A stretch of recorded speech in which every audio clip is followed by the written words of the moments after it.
მოგესალმებით ეთერშია დასუტევის საინფორმაციო გამოშვება დღის მთავარ სიახლეებს მარია მელიავა გაგაცნობთ. აქტიურად ვიმუშავებთ სადისტრიბუციო კომპანიებისა და მარკეტების ქსელების წარმომადგენლებთან, რომ ჩვენი თანამოქალაქეებისთვის ფასების შემცირებას მივახციოთ. მინდა ვთხოვოთ საქართველოს პარლამენტს შექმნა საპარლამენტო კომისია, რომელიც საკითხის შესაფასებლად შესაბამის საპარლამენტო ბერკეტებს გამოიყენებს. ამის შესახებ საქართველოს პრემიერ-მინისტრი ირაკლი კობახიძე სამომხმარებლო ფასებთან დაკავშირებით გავრცელებულ ვიდეო მიმართვაში აღნიშნავს. მთავრობის მეთაურმა ამასთან სამართალდამცავ უწყებებს საკითხის სიღრმისეული შესწავლისკენ მოუწოდა. კობახიძის თქმით, ვემოგების მაღალი მარჟის პირობებში კომპანიები მარკეტების ქსელს სწრაფად აფართოვებენ. მე რომ პარლამენტში მაღალი ტრიბუნიდან ვამხელდი ლილუაშვილს კოლ-ცენტრების მფარველობაში კოლექტიური კობახიძე ვოლსკები ამბობდნენ, რომ ხაბეიშვილი არის პროვოკატორი. ამის შესახებ ერთიანი ნაციონალური მოძრაობის ერთ-ერთ ლიდერი ლევან ხაბეიშვილის გზავნილშია ნათქვამი, რომელიც მან საპატიმროდან ადვოკატის მეშვეობით გაავრცელა. ხაბეიშვილი თავის გზავნილში სუსის ყოფილი ხელმძღვანელის გრიგოლ ლილუაშვილის დაკავებას გამოეხმაურა და აღნიშნა, რომ ბაღებზე კალაძეზე, გვანცელაძეზე არაერთი გამოძიება აქვს წარმოებული და გამოქვეყნებული. ახლა როცა შიგნით დაჭამეს ერთმანეთი თურმე მართალი ყოფილ ვარ ბაღებზე, კალაძეზე, გვანცელაძეზე არაერთი გამოძიება მაქვს წარმოებული და გამოქვეყნებული, მაშინაც პროვოკატორი ვიყავი, აქაც მართალი ყოფილ ვარ. ნათქვამია ლევან ხაბეიშვილის გზავნილში, რომელიც ადვოკატზე დაყრდნობით ფორმულამ გაავრცელა. მისასალმებელია საქართველოს პრემიერ-მინისტრის ყურადღება ისეთ მნიშვნელოვან საკითხზე, როგორიცაა სასურსათო პროდუქტების საცალო ფასები, რაც მოქალაქეთა პირველადი ზრუნვის საგანია. წერს საქართველოს პარლამენტის თავმჯდომარე შალვა პაპუაშვილი, რითაც პრემიერ-მინისტრის ინიციატივას ეხმიანება. როგორც პაპუაშვილი აღნიშნავს, საგაზაფხულო სესიის გახსნისთანავე საქართველოს პარლამენტში შექმნის სპეციალურ კომისიას და დაიწყებს სასურსათო პროდუქტებზე ფასების ფორმირების პროცესის საჯარო შესწავლას. მისასალმებელია საქართველოს პრემიერ-მინისტრის ყურადღება ისეთ მნიშვნელოვან საკითხზე, როგორიცაა სასურსათო პროდუქტების საცალო ფასები, რაც მოქალაქეთა პირველადი ზრუნვის საგანია. როგორც პრემიერ-მინისტრმა განაცხადა, საკითხის შესწავლა დაწყებულია, ჩატარებულია კვლევა, გამოკვეთილია პრობლემური წერტილები, დაწყებულია პროცესი. საგაზაფხულო სესიის გახსნისთანავე საქართველოს პარლამენტი შექმნის სპეციალურ კომისიას და დაიწყებს სასურსათო პროდუქტებზე ფასების ფორმირების პროცესის საჯარო შესწავლას, წერს პაპუაშვილი. მოხარული ვარ, რომ წლის მიწურულს ვესწრების სპორტსმენთა დაჯილდოების ცერემონიას და საშუალება მეძლევა არა მხოლოდ იმისა, რომ შევუერთდე გულით ადმილოცვებს, არამედ კიდევ ერთხელ ვილაპარაკა ქართული სპორტის მნიშვნელობაზე, როგორც სპორტული, ასევე სახელმწიფოებრივი თვალსაზრისით. ამის შესახებ საქართველოს პარლამენტის თავმჯდომარე შალვა პაპუაშვილმა 2025 წლის საუკეთესო სპორტსმენის დაჯილდოების ცერემონიაზე სიტყვით გამოსვლისას განაცხადა. როგორც პაპუაშვილმა აღნიშნა, სპორტი არის გამარჯვება, რომელიც ურთულესი შრომით, წინააღმდეგობებით, არაერთი დაცემითა და მარცხით მოიპოვება. სპორტი არის ცხოვრების წესი, შრომა, თავდადება, თაობებს შორის ცოდნის გაზიარება და გადაცემა, ღირსება და რაინდობა, რაც სპორტსმენს მთელი ცხოვრების მანძილზე მიყვება და არა მხოლოდ მისი აქტიური წლების განმავლობაში. სპორტი არის მოხვეჭილი სახელი და პატივი, რომელიც სპორტსმენს პიროვნულ ღირსებას მატებს და ამ ღირსების პასუხისმგებლობით ტარებას ავალდებულებს. სპორტი არის გამარჯვება, რომელიც ურთულესი შრომით, წინააღმდეგობებით, არაერთი დაცემითა და მარცხით მოიპოვება, მაგრამ რომელიც ნიჭთან ერთად უძლეველი და სწორუპოვარია, განაცხადა შალვა პაპუაშვილმა. პარლამენტის თავმჯდომარის თქმით, საქართველოს საუკეთესო სპორტული დღეები წინ აქვს და ქართველი სპორტსმენები კიდევ არაერთ მნიშვნელოვან გამარჯვებას მოიპოვებენ.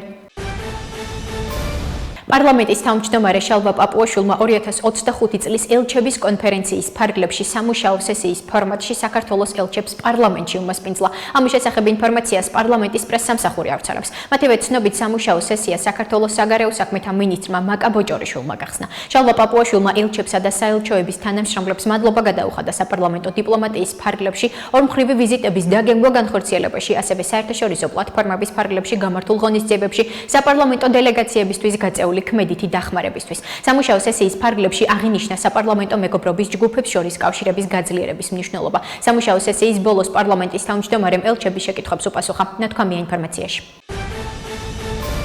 ხელისუფლება რუსული დავალების შესაბამისად მოქმედებს. ცდილობს ჩვენმა მოქალაქეებმა რაც შეიძლება სწრაფად დაკარგონ ევროპაში უვიზო მიმოსვლის შესაძლებლობა. ამის შესახებ ლელო ძლიერი საქართველოს ერთ-ერთმა ლიდერმა სალომე სამადაშვილმა განაცხადა. მისი თქმით, ქართულ ოცნებას მტკიცედ აქვს გადაწყვეტილი გააგრძელოს პოლიტიკა, რომელიც ევროკავშირის მხრიდან ჩვენს ქვეყანასთან უვიზო მიმოსვლის შეჩერებას გარდაუვალს გახდის. ეს საქართველოს ყველა მოქალაქეს უზარმაზარ პრობლემებს შეუქმნის, განსაკუთრებით მაშინ, როდესაც ევროპული ქვეყნების მხრიდან ვიზის გაცემა მკაცრდება. ხელისუფლება, რომელიც ემსახურება რუსეთს და ქართველი ხალხის ინტერესები არ აინტერესებს, ცხადია, მოქმედებს რუსული დავალების შესაბამისად. ცდილობს, რაც შეიძლება სწრაფად დაკარგონ ჩვენმა მოქალაქეებმა ეს პრივილეგია, რასაც ჰქვია ევროპაში უვიზო მოგზაურობის შესაძლებლობა, განაცხადა სამადაშვილმა. რაც შეეხება პოლიტიკური დილემის ხელოვნურად შექმნას გირაოს გადახდა არ გადახდაზე, ეს რაღაც იაფასიანი ბავშვური თამაშია, რომელზეც საერთოდ ლაპარაკიც არ ღირს. ამის შესახებ ლელო ძლიერი საქართველოს ერთ-ერთმა ლიდერმა თაზო დათუნაშვილმა ზურაბ გირჩი ჯაფარიძესთან დაკავშირებით განაცხადა, როგორც ის განმარტავს, პოლიტიკურია დევნა, როცა პოლიტიკური ლიდერების მიმართ ციხეში გაშვების მუდმივი მუქარაა. ცნობისთვის, ეგრეთ წოდებული საბოტაჟის საქმეზე კოალიცია ცვლილებისთვის ერთ-ერთ ლიდერ ზურაბ ჯაფარიძეს 30,000 ლარის ოდენობის გირაო შეეფარდა და საგამოძიებო უწყებისთვის პასპორტისა და პირადობის მოწმობის ჩაბარება დაევალა. ჯაფარიძეს გირაოს გადასახდელად 30 დღე აქვს.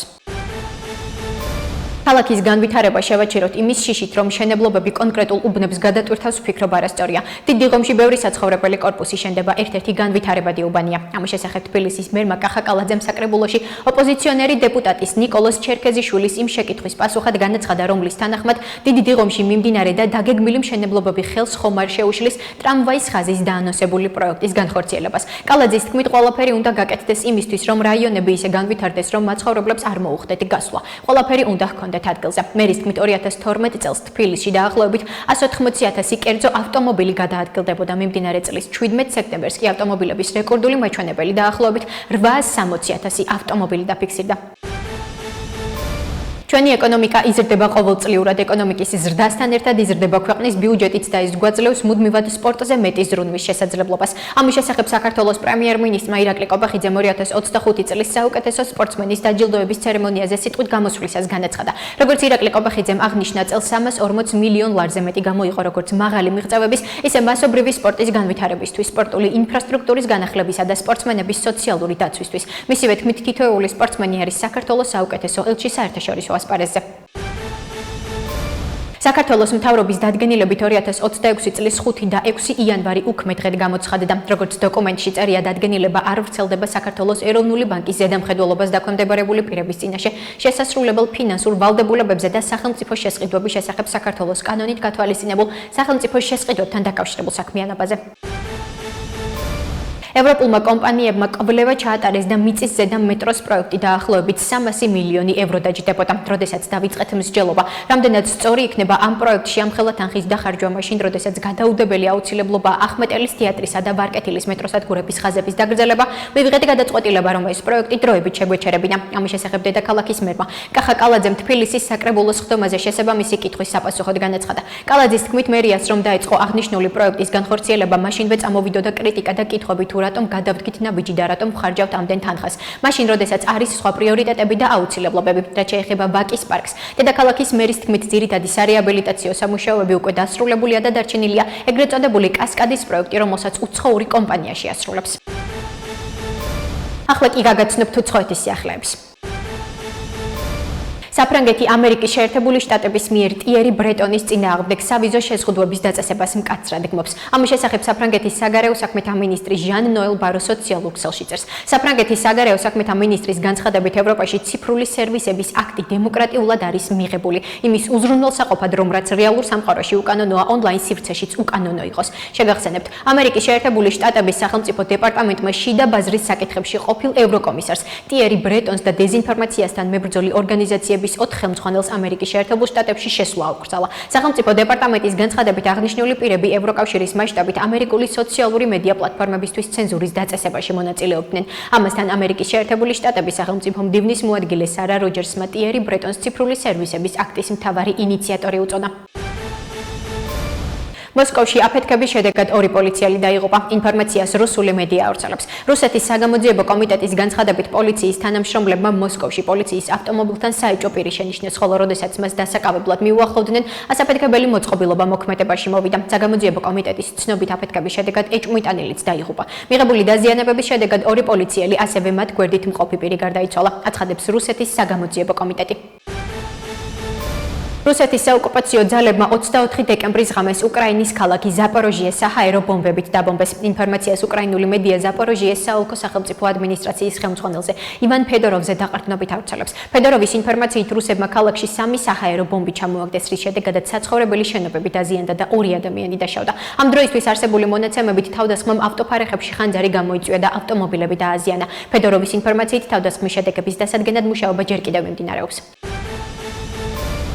ამერიკის შეერთებულმა შტატებმა ყოფილ ევროკომისარს სავიზო შეზღუდვები დაუწესა. ინფორმაციას Reuters-ი ავრცელებს. ამერიკის შეერთებული შტატების სახელმწიფო დეპარტამენტმა შიდა ბაზრის საკითხებში ყოფილ ევროკომისარს ტიერი ბრეტონს და დეზინფორმაციასთან მებრძოლ 4 აქტივისტს ქვეყანაში შესვლა უკრძალა. სახელმწიფო დეპარტამენტის განცხადებით აღნიშნული პირები ევროკავშირის მასშტაბით ამერიკული სოციალური მედია პლატფორმებისთვის ცენზურის დაწესებაში მონაწილეობდნენ. აღნიშნულმა რადიკალმა აქტივისტებმა და იარაღად ქცეულმა არასამთავრობო ორგანიზაციებმა უცხო ქვეყნების მიერ ცენზურის გამოყენებას ხელი შეუწყეს.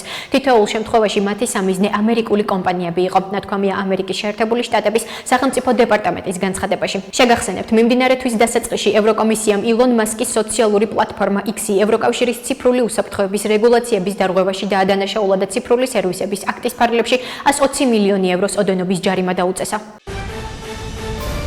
ასეთი იყო მიმდინარე სიახლეები მომავალ შეხვედრამდე.